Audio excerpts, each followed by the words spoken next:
Welcome to the Good Times We Share. Today we're going to be sharing with you a very special recipe, something that we love to cook and eat in our home. So we hope you enjoy it. Today we're going to be sharing with you a shepherd's pie recipe and we're going to get right into it.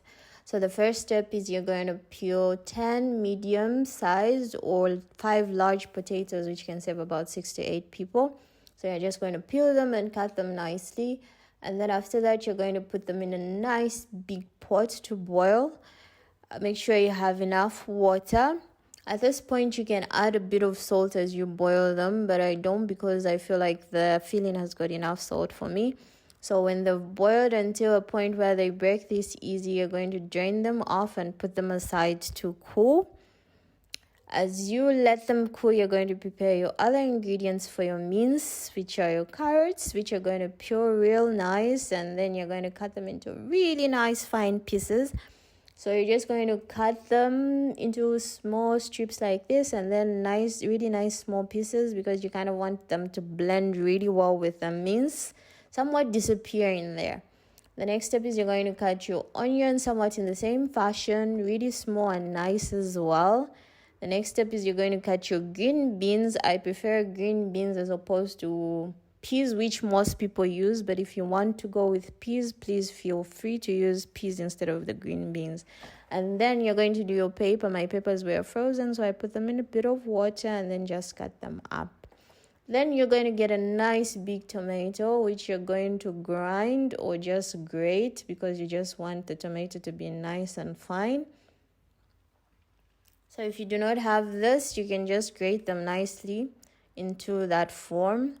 Then you're going to get 3 tablespoons into a nice big pan, 3 tablespoons of oil into a nice big pan, 500 grams of mince, and you're just going to fry it up. You're going to fry it nicely. It's going to produce some water in this sense, but then you just have to deal with it. Then you're going to add a teaspoon of salt and just fry it all together. And then you're going to spice it. I used a vegetable mix, some paprika, some turmeric, and then some ginger.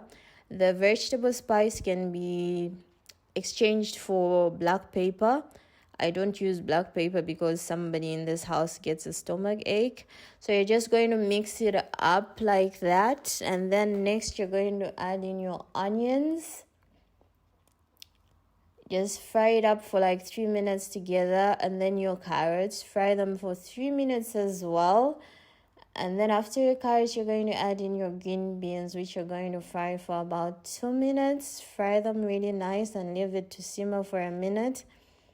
After that, looking nice at this point, you're then going to add in your next ingredient, which are your peppers. I love to put my peppers at the end because I don't like to fry them as much as I fry everything else. So just mixing that up, you're then going to add in your next ingredient, which is the tomatoes that you had grated. Just like that, mixing it all up really well with the tomatoes. You're going to cook it for 5 minutes because you want it to kind of cook a bit. So you just fry it all together in that sense.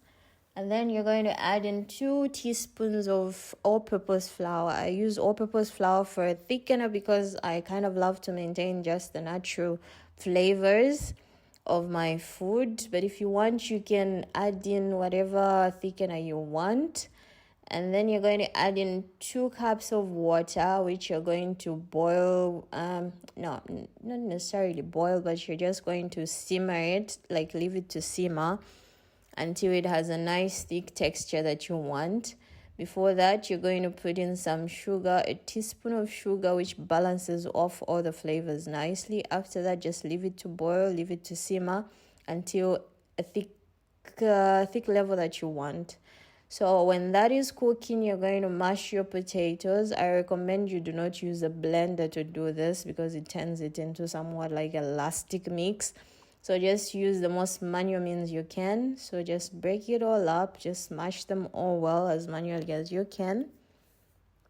And then the next step is you're going to add in 2 eggs. And then you mix that up real well with everything. Make sure the egg is mixed in very well.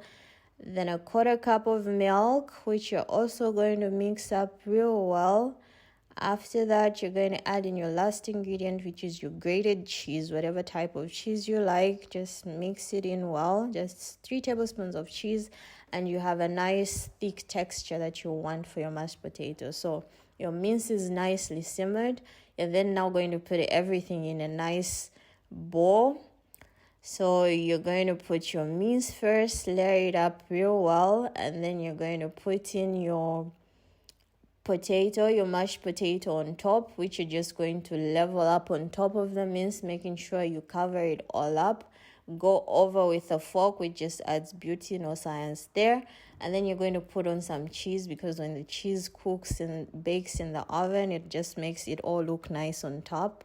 And after baking it for 45 minutes at 200 degrees Celsius, it looks this amazing. So I hope you try this recipe. All the ingredients are going to be in the description below. Hopefully you try it. Hopefully you enjoy it as much as we do. Please let us know, and don't forget to hit the subscribe button so that you can continue getting recipes from us. Until next time, buon appetito a tutti. Bye bye.